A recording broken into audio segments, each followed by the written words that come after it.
एक दिन नबी हजरत मोहम्मद सल्लल्लाहु अलैहि वसल्लम जब बचपन का था तब भूख की हालत में मक्का की गर्द आलूद गलियों से गुजर रहे थे। कुछ फासिले पर अब्बू जहल का खजूरों का बाग था। अब्बू जहल एक यहूदी शख्स के साथ मिलकर खजूरों को एक बोरी में भर रहा था। नबी मोहम्मद सल्लल्लाहु अलैहि वसल्लम उस वक्त भूखे थे, इसलिए 2 खजूरों की उम्मीद लिए अब्बू जहल के खजूरों के बाग की तरफ बढ़ने लगे। नबी मोहम्मद सल्लल्लाहु अलैहि वसल्लम आहिस्ता आहिस्ता उस खजूरों के बाग में पहुंचे और अब्बू जहल को सलाम करके अदब से अर्ज किया, चचा जान, मुझे बहुत भूख लगी है, क्या आप मुझे 2 खजूरें दे सकते हैं? उस वक्त अब्बू जहल ने हिकारत भरी नजरों से देखते हुए कहा, ऐ मोहम्मद, मैं तुम्हें खजूर दे सकता हूँ, लेकिन एक शर्त है। वह जो शख्स वहाँ खड़ा है उसके पास जो बोरी है वह तुम अपने सर पर रखकर मेरे घर तक पहुँचा दो, तब तुम्हें खजूर मिलेगी। तब नबी फौरन उस यहूदी शख्स के पास चले गए। यहूदी शख्स हैरत से देखकर बोला, ऐ लड़के मोहम्मद, तुम यहाँ क्यों आए हो? नबी सल्लल्लाहु अलैहि वसल्लम ने फरमाया, मैं यह बोरी अपने सर पर रखकर ले जाना चाहता हूँ। यहूदी शख्स ने कहा, इस छोटी उम्र में क्या तुम यह बोरी उठा सकोगे? नबी ने फरमाया, यकीनन उठा सकूंगा। फिर मोहम्मद ने गर्द से अटे जिस्म के साथ बोरी अपने सर पर रखी और चलने लगे। छोटे छोटे कदम, थका हुआ जिस्म, लेकिन चेहरे पर एक गैर जमीनी सुकून था। उनके पीछे अब्बू जहल और वह यहूदी शख्स भी चल रहे थे। कुछ देर बाद वह बोरी अब्बू जहल के घर के सामने रख दी गई। यहूदी शख्स ने वह बोरी अंदर एक कोने में रख दी। फिर नबी मोहम्मद सल्लल्लाहु अलैहि वसल्लम ने कहा, चचा जान, मुझे खजूर दीजिए। अबू जहल ने सिर्फ एक खजूर दी। तब नबी सल्लल्लाहु अलैहि वसल्लम ने अर्ज किया, चचा जान, क्या आप एक और खजूर नहीं देंगे? यह मासूम सी गुजारिश गोया अब्बू जहल के अंदर की आग में घी डालने के मुताबिक थी। वह गुस्से से बोला और अचानक एक जोरदार थप्पड़ नबी के चेहरे पर मारा। उसी लम्हे जैसे सूरज अचानक गुरूब हो गया, आसमान रो पड़ा, हवा साकित हो गई, पहाड़ भी आंसू बहाने लगे। एक मासूम बच्चे पर यह जुल्म, और जालिम अब्बू जहल हंसते हंसते अपने घर में दाखिल हो गया। ठीक तभी एक अजीबोगरीब वाकया पेश आया। जैसे ही खजूर से भरा बोरा खोला गया, अब्बू जहल हैरतजदा रह गया। उसने देखा कि बोरे की सारी खजूरें छोटे छोटे पत्थरों में तब्दील हो गई हैं। यह अजीबोगरीब मंजर अपनी आंखों से देखकर वह यहूदी शख्स हैरत और सदमे में गुम हो गया। यह मंजर देखकर वह यहूदी शख्स वहीं रुक गया और इस अजीब वाकये की खबर देने के लिए वह तेजी से अपने सरदार के पास दौड़ पड़ा। मगर उस वक्त वह जालिम जाबिर अब्बू जहल अपने घर से बाहर निकल आया और तंज करते हुए कहने लगा, ऐ मोहम्मद, तू तो बहुत बड़ा जादूगर है। तूने मेरी खजूरों पर जादू करके उन्हें पत्थर बना दिया।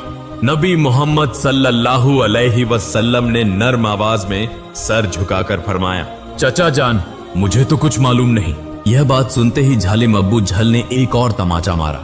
थप्पड़ की आवाज से ऐसा लगा जैसे आसमान डहल गया, पहाड़ खामोश हो गए और उस बच्चे की आंखों में एक आंसू चमकने लगा। लेकिन क्या तज्जुब की बात है, नबी करीम ने बस इतना कहा, चचा, आपके हाथ को चोट तो नहीं लगी? सुभान अल्लाह, क्या शफकत, क्या हमदर्दी। खुद थप्पड़ खाया मगर फिक्र उस शख्स की जिसने मारा था। फिर नबी पाक सल्लल्लाहु अलैहि वसल्लम उस तकलीफ और जिल्लत का बोझ लेकर घर वापस न गए, बल्कि खामोशी से पहाड़ के किनारे पर चले गए। बस चुपचाप खड़े रहे। यह मंजर देखकर दरख्त और पहाड़ पुकार उठे, अफसोस, जिसे न पैदा किया जाता तो यह जमीन, यह आसमान, यह दुनिया कुछ भी पैदा न होती। वह अजीम नबी आज भूखे, जलील और नजरअंदाज किए जा रहे हैं। लेकिन फिर भी संग दिल अब्बू जहल के दिल में जरा बराबर भी रहम न आया, न ही उसकी आंखों में एक कतरा नदामत उतरा। उधर वह यहूदी शख्स अपने सरदार के पास पहुंचा और कहने लगा, आज मैंने एक ऐसा वाकया देखा है जो तसव्वुर से भी परे है। अब्दुल्ला के बेटे मोहम्मद में ऐसी ताकत है कि बस उसे एक तमाचा मारने से सारी खजूरें पत्थर में बदल गईं। आप ही बताइए, क्या यह जादू है या कोई इलाही ताकत? तब उनका सरदार कहने लगा, हमने भी सुना है कि हमारी आसमानी किताब में मोहम्मद का नाम है, कि वही आखिरी और सबसे अजीम नबी होंगे। मगर क्या वाकई यही मोहम्मद है? यह जानने के लिए हमें अपने मजहबी पेशवा से रुजू करना होगा। अगर यह सच हुआ तो हम उसे जिंदा न छोड़ेंगे, बल्कि उसे इस दुनिया से खत्म कर देंगे। तुम लोग जाओ और यह बात हमारे मजहबी पेशवा तक पहुंचा दो। तब वह यहूदी शख्स दोबारा अब्बू जहल के घर की तरफ रवाना हो गया। जाते जाते जब वह खजूर के बाग के करीब पहुंचे तो देखा कि तमाम खजूर के दरख्तों पर कोई खजूर नहीं है, सबके सब पत्थर बन चुके हैं। यह देखकर वह यहूदी शख्स हैरान और शशदर रह गया। वह एक लम्हा भी वहां न रुका और तेजी से अबू झल के घर की तरफ रवाना हो गया। अबू झल के घर पहुंचकर वह कहने लगा, भाई, आपके खजूर के बाग की तमाम खजूरें तो पत्थर में बदल गई हैं। अगर आप अब इसे वापस न ला सके तो बहुत बड़ा माली नुकसान हो जाएगा।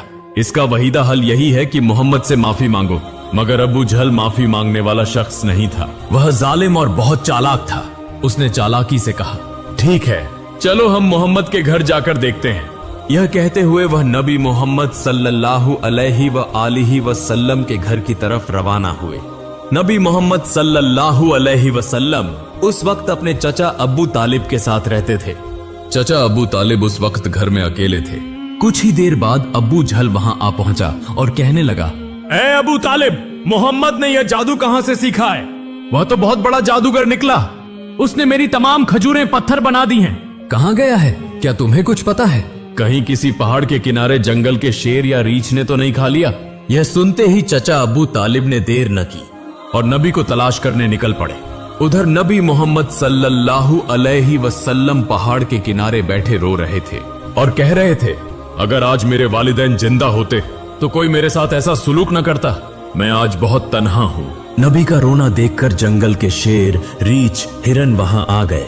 वह भी इस दर्द में दर्द महसूस करके रो पड़े और कहने लगे, या रसूल अल्लाह रहमतुल लिल आलमीन, यह थप्पड़ जैसे हमें लगा है। या रसूल अल्लाह, आप अब न रोएं, यह आंसू हम बर्दाश्त नहीं कर पा रहे। कुछ ही लम्हों में चचा अब्बू तालिब वहां आ पहुंचे। यह मंजर देखकर वह कुछ कह न सके, बस हैरतजदा रह गए। फिर चचा अब्बू तालिब ने तसल्ली देते हुए फरमाया, किसने तुम्हें इतनी तकलीफ दी? जब तक मैं जिंदा हूं कोई तुम्हें तकलीफ नहीं दे सकता। उसके बाद चचा अब्बू तालिब नबी मोहम्मद सल्लल्लाहु अलैहि वसल्लम को लेकर घर वापस चले गए। उसी रात चचा अब्बू तालिब अब्बू झल के घर जा पहुंचे और कहने लगे, तुम इसे जादूगर कह रहे हो, जबकि इसने तो कुछ मांगा भी नहीं। इसने तो तुम्हारी खजूरें भी नहीं ली। उसने तुम्हारे खिलाफ कुछ नहीं कहा। उसकी आंखों से जो आंसू गिरे हैं वह एक दिन पहाड़ों को भी पिघला देंगे।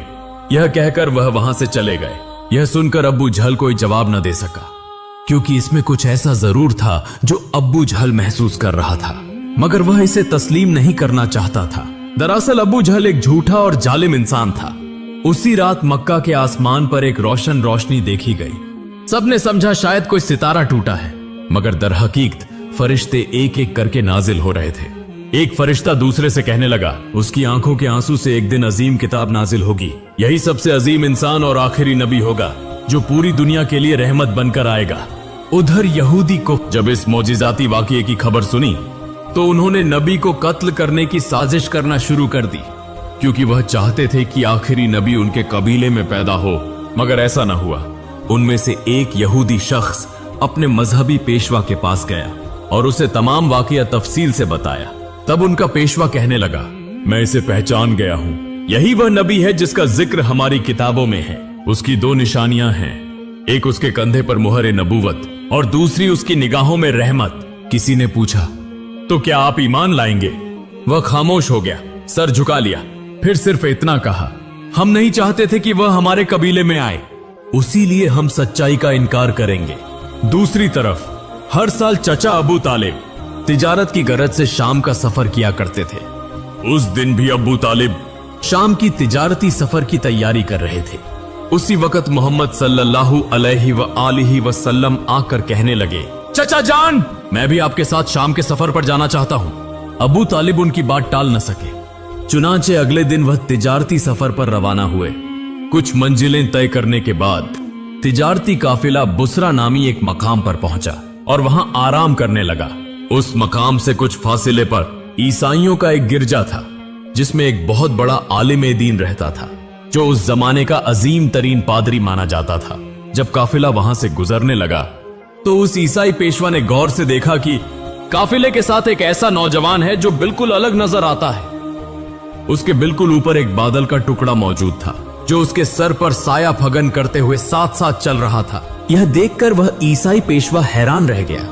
उसने फौरन अपनी मजहबी किताबें खोलकर देखी और समझ गया कि यकीनन इस काफिले में आखिरी जमाने का नबी मौजूद है। तब उसने जल्दी से अपने किसी आदमी को बुलाया और कहा, जाओ उस काफिले के तमाम लोगों को बुला लाओ, हम उन्हें दावत देंगे।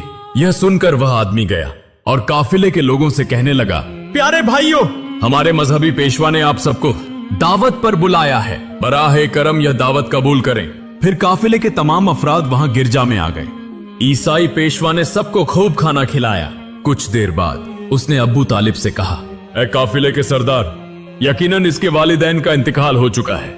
अब्बू तालिब ने कहा, जी हाँ, आपका अंदाजा दुरुस्त है, उनका इंतकाल हो चुका है, अब मैं इसकी परवरिश कर रहा हूँ। तब ईसाई पेशवा ने कहा, ए काफिले के सरदार, याद रखो तुम्हारा भतीजा यकीनन अल्लाह के आखिरी नबी होंगे, इसकी पीठ पर मुहरे नबूवत साबित है, तुम्हें चाहिए कि इस पर बहुत नजर रखो और इसे कभी अकेला न छोड़ो, क्योंकि अगर यहूद और नसारा को इसका इल्म हो गया तो वह इसकी जान लेने की कोशिश करेंगे, इसमें कोई शक नहीं। इस पर अब्बू तालिब ने कहा, आपको यह खबर कैसे मालूम हुई? ईसाई पेशवा ने जवाब दिया, मैंने तौरात की किताब में इस वाकये की तफसील पढ़ी है, अब तुम जाओ और अपने भतीजे को यहाँ ले आओ। अब्बू तालिब उसे लाने के लिए रवाना हो गए। कुछ देर बाद ईसाई पेशवा ने देखा कि एक और काफिला रवाना हो रहा है। वह फौरन वहां गया और उनसे पूछा, तुम लोग कौन हो, कहां जा रहे हो और क्यों जा रहे हो? उन्होंने जवाब दिया, हम रोम के सिपाही हैं, हमारे बादशाह ने हमें भेजा है। कहा जा रहा है कि दुनिया में आखिरी नबी का ज़हूर हो चुका है कई दिन पहले, हम उसी की तलाश में हैं। अगर हमें वह मिल गया तो हम उसे कत्ल कर देंगे। क्या तुम उसके बारे में कुछ जानते हो? तब ईसाई पेशवा ने जवाब दिया, तुम लोग उसे बेकार ही तलाश कर रहे हो। अगर वाकई अल्लाह ताला ने अपने आखिरी नबी को दुनिया में भेजा है तो वही उनकी हिफाजत भी करेंगे। किसी में इतनी ताकत नहीं कि वह उन्हें कत्ल कर सके, लिहाजा तुम लोग वापस रोम चले जाओ। यह सुनकर वह सिपाही वापस चले गए। यूं ही वह दिन गुजर गया। रात को ईसाई पेशवा ने अब्बू तालिब को गिरजा में बुलाया और कहा, ऐ काफिले के सरदार, देखा तुमने, मेरी बात सच साबित हुई। यहूद और नसारा आखिरी नबी के सख्त दुश्मन हैं। अगर उन्हें आखिरी नबी हाथ लग जाए तो वह जरूर कत्ल की कोशिश करेंगे, लिहाजा तुम्हें चाहिए कि अपने भतीजे को लेकर बैरून मुल्क न जाओ, वापस चले जाओ। फिर अगले दिन अबू तालिब ने बैरून मुल्क सफर तर्क कर दिया और वतन वापसी का इरादा किया। कुछ दूर जाने के बाद रास्ते में उन्हें एक घोड़ा नजर आया, लेकिन वहां कोई इंसान मौजूद न था। यह देखकर वह रुक गए। फिर उन्होंने देखा कि एक आदमी तकरीबन मुर्दा हालत में पड़ा है। दरअसल वह एक यहूदी था जो कभी आखिरी नबी को कत्ल करने आया था, लेकिन आज वही नबी अपने हाथ से उसे पानी पिलाकर जिंदा कर रहा था। फिर उसे साथ लेकर काफिला दोबारा सफर पर रवाना हो गया। यूं चलते चलते काफिला एक समंदर के किनारे पहुंचा जहां मछुआरों की एक बस्ती थी। वहीं काफिला आराम के लिए रुका, लेकिन वहां के मछुआरे बुत परस्त थे और शदीद तोहमत परस्ती में मुब्तिला थे। अबू तालिब अचानक एक जगह पहुंचे जहां देखा कि कुछ मछुआरे बुत परस्ती में मसरूफ हैं। उन्होंने उनमें से एक से पूछा, प्यारे भाइयों, तुम इस तरह बुत परस्ती क्यों कर रहे हो? तब उस शख्स ने जवाब दिया, हमारी जाल में कई दिनों से मछली नहीं आ रही, लिहाजा हमने समंदर के देवता को खुश करने के लिए यह पूजा का इंतजाम किया है। उधर नबी करीम सल्लल्लाहु अलैहि वसल्लम ने देखा कि एक बड़ी मूर्ति के साथ एक मां और उसके बच्चे को जंजीरों से बांध दिया गया है। उन्हें कुर्बानी के तौर पर चढ़ाया जाने वाला था, क्योंकि मछुआरे का अकीदा था कि ऐसा करने से उनका देवता खुश हो जाएगा और दोबारा जाल में मछलियां आएंगी। तब नबी करीम सल्लल्लाहु अलैहि वसल्लम वहां तशरीफ ले गए और उन मां बेटे को जंजीरों से आजाद कर दिया। उसी लम्हे एक मछुआ वहां आया और कहा, जिन्हें हम कुर्बानी देने के लिए बांध कर रखे थे, उन्हें एक बच्चा आजाद कर गया है। यह सुनकर सब लोग नबी करीम सल्लल्लाहु अलैहि वसल्लम को पकड़ने के लिए तेजी से वहां जाने लगे। तब चचा अबू तालिब उन्हें रोकने के लिए आगे बढ़े और उसी वक्त सबने देखा कि समंदर के करीब वह बड़ी मूर्ति खुद ब खुद गिरकर टूट गई है। समंदर में मौजें उठने लगी और उन मौजों के साथ साथ बहुत सी मछलियां ऊपर आ गईं। यह देखकर मछुआरों की पूरी बस्ती के लोग बहुत सी मछलियां पकड़ने में कामयाब हुए और खुशी से झूम उठे। यह देखकर अब्बू तालिब हैरान रह गए। दरअसल नबी करीम सल्लल्लाहु अलैहि वसल्लम उस वक्त समंदर के किनारे खड़े होकर अल्लाह ताला से दुआ मांग रहे थे। नबी करीम सल्लल्लाहु अलैहि वसल्लम की दुआ की बरकत से अल्लाह ताला ने उन्हें मछली अता फरमाई। फिर उनका काफिला मक्का की तरफ रवाना हो गया। मक्का पहुंचने के बाद नबी करीम सल्लल्लाहु अलैहि वसल्लम अपने चचा अबू तालिब की बकरियां चराया करते थे। एक दिन बकरियां चराते हुए वापसी पर नबी करीम सल्लल्लाहु अलैहि वसल्लम ने देखा कि एक जगह गुलामों और लौंडियों की खरीदो फरोख्त हो रही है। मर्दों को गरम लोहे की सलाखों से जुल्म और सितम का निशाना बनाया जा रहा है और औरतों को ऊंची कीमत पर बेचा जा रहा है। यह मंजर देखकर नबी करीम सल्लल्लाहु अलैहि वसल्लम को बहुत दुख हुआ। उधर नबी करीम सल्लल्लाहु अलैहि वसल्लम के एक चचा अबू लहब गुलामों की खरीदो फरोख्त का काम करता था। वह एक लौंडी को इंतहाई महंगे दामों बेच रहा था। तब उसी लौंडी का शौहर आकर कहने लगा, हुजूर आप यह काम न करें, हमें माफ कर दें। वह बहुत आजिज़ी और फरियाद करने लगा, लेकिन अबू लहब उसकी एक न सुनता। उसी वक्त हमारे रहमत वाले नबी सल्लल्लाहु अलैहि वसल्लम वहां पहुंच गए और चचा अबू लहब से फरमाया, आप इस औरत को फरोख्त न करें। तो अबू लहब कहने लगा, मैंने इसे बहुत महंगे दामों खरीदा है, अगर तुम इसकी कीमत अदा कर दो तो मैं छोड़ दूंगा।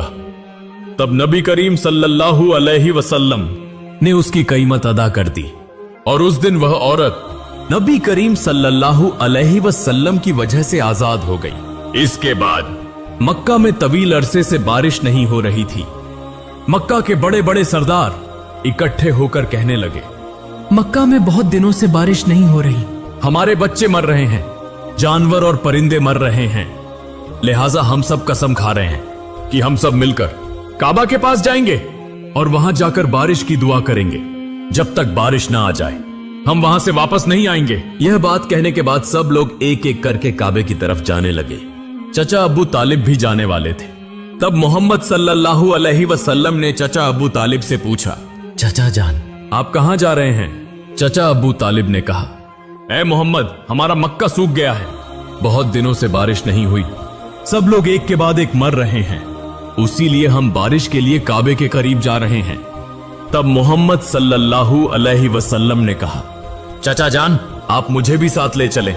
चचा अबू तालिब ने कहा, ए मोहम्मद तुम अभी छोटे हो, वहां मक्का के बड़े बड़े सरदार होंगे, अगर मैं तुम्हें साथ ले जाऊं तो सब लोग मेरी बेइज्जती करेंगे। तब मोहम्मद सल्लल्लाहु अलैहि वसल्लम ने कहा, चचा जान आप मुझे साथ ले चलें, अगर वह मुझे वहां नहीं रहने देंगे तो मैं खुद वापस आ जाऊंगा।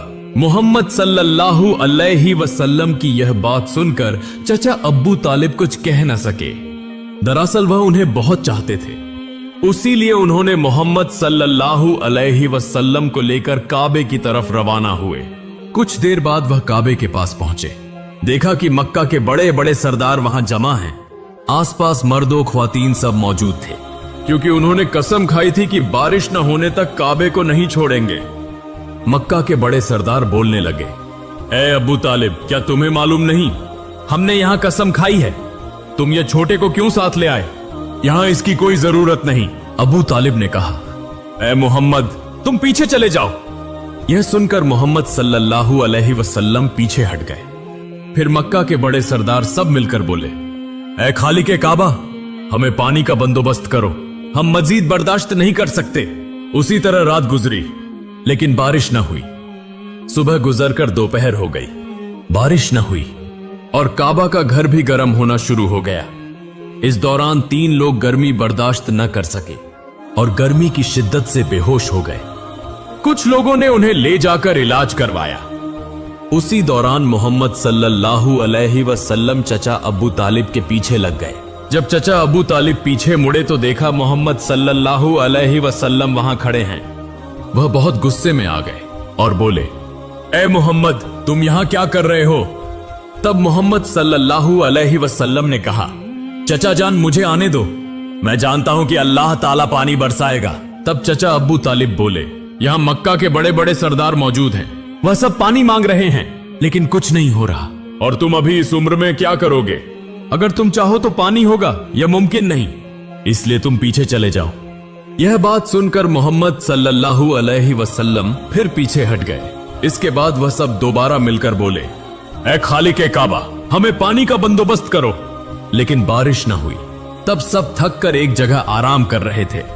चचा अबू तालिब पीछे मुड़कर देखने लगे तो फिर भी मोहम्मद सल्लल्लाहु अलैहि वसल्लम वहां मौजूद थे।